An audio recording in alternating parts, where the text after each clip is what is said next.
They closed Maya's 911 call as a fake. No suspect, no intruder, no case. But a few days later, Maya was dead. And the worst part, the first call wasn't a mistake.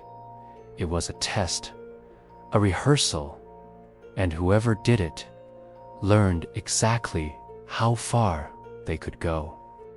Because nobody believed her. Let's quickly recap part 1. Maya calls 911, terrified. She says she hears someone inside the house, and she says one line that makes everything confusing. I hear footsteps on the tile in the kitchen, but police arrive and find the kitchen is carpet, no clear footprints, no obvious trail. So investigators walk away thinking, this doesn't add up, and slowly, the case gets treated like a misunderstanding, or worse, a staged call. Now, here's the uncomfortable truth. Most cases don't get solved. They get categorized. And this one gets pushed into the category of nothing we can prove. They document the broken window. They log the call. They note the mismatch. But without a suspect, without stolen items, without clear movement inside, it becomes easy to label it as probably fear, probably stress, probably nothing. And for Maya, that decision does something dangerous. It teaches the person watching her something important. If she calls again, they might not come fast, or worse, they might not take her seriously. After the case is closed, Maya tries to move on. She replaces the window. She buys a cheap camera. She adds a new lock. She even tells her friends, I'm fine, but she's not. Because her behavior changes in small ways. She checks the peephole twice. She keeps lights on. She sleeps with her phone in her hand. And then she starts noticing a pattern. A car. Not always the same exact spot, but always close enough. Always positioned like it can see her back area. Maya tells herself she's being paranoid, but she still texts a friend, I think someone is watching my house. Her friend replies, you're stressed. Police already checked. You're safe. Maya types back, I hope you're right. And then she stops texting.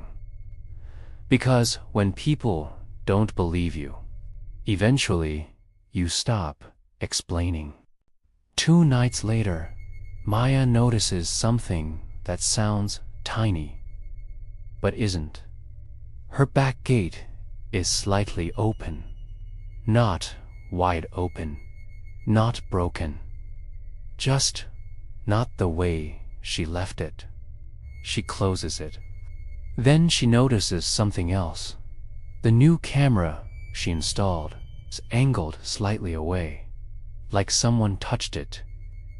Just enough to change what it can see. Now, maybe you're thinking, wind. So Maya does what many people do when they feel unsafe, but unsupported. She goes quiet. No more calling police. No more I'm scared texts. She decides, I'll just be careful.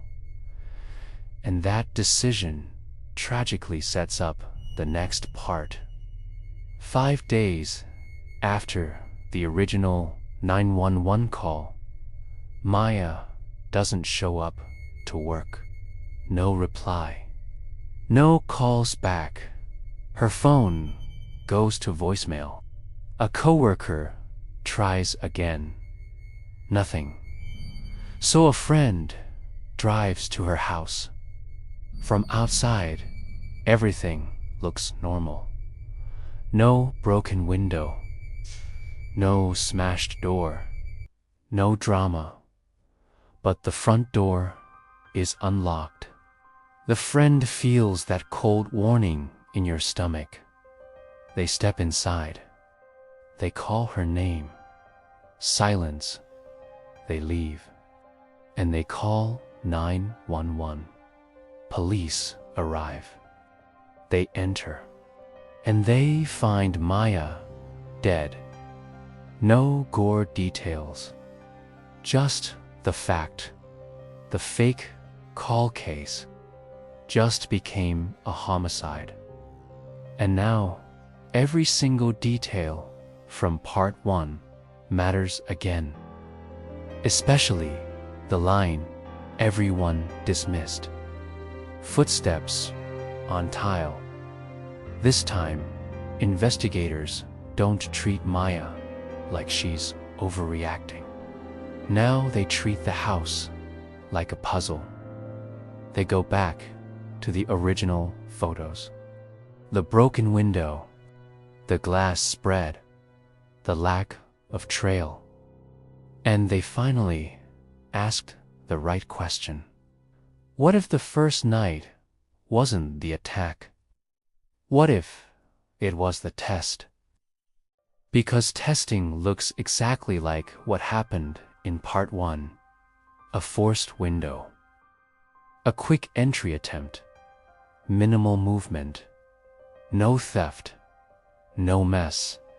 Just enough to measure response time. Just enough to see what Maya does. Just enough to hear. Police think you're wrong. And when the case got closed, the person responsible learned something powerful. Maya is alone in this. So now investigators start connecting the dots. Not just inside the house, but outside it. They ask neighbors, "Did you see a car parked oddly that week?" They check street cameras. They check nearby store cameras. They check who might have been watching her routine. And then one pattern repeats. A vehicle appears near the cul-de-sac on 2 different nights. Not long, just long enough. Then it disappears. Here's the twist of part 2. The tile line from the 911 call. It wasn't the lie people thought it was. The lie was the assumption that wrong detail means fake call. Because fear does this. It makes you mislabel locations. It makes you compress sounds. You can hear footsteps in one area and describe them as another, but the sound itself can still be real. So, investigators begin building a new timeline. Night 1, rehearsal. Maya calls. Police arrive. Case closed. Night 2, 2-4. Stalking. Camera adjusted. Gate moved. Presence felt, but no proof. Night 5, the real attack. And now, one more terrifying question appears. If someone rehearsed this, then they had a plan. And if they had a plan, then they were close enough to study her. Which means, this wasn't random. This was chosen. Now you might be asking, okay, so who did it? And here's what I'll tell you, without revealing the killer yet. Investigators find one detail that links the first night to Maya's death. A detail so small, most people would miss it. A detail that proves the same person was involved in both, but the identity. That's part 3. Because part 3 is where we reveal how police finally locked onto a real suspect, how the fake call label helped the killer, and the single mistake that gave him away. So now, it's your turn. Do you think the first incident was A, a real intruder who got lucky, B, a stalker testing the house, or C, someone Maya already knew? Comment A, B, or C. And if you want part 3, the reveal, comment, reveal, and subscribe. Because in part 3, we're going to answer the question that changes everything. If Maya wasn't lying, why didn't anyone believe her?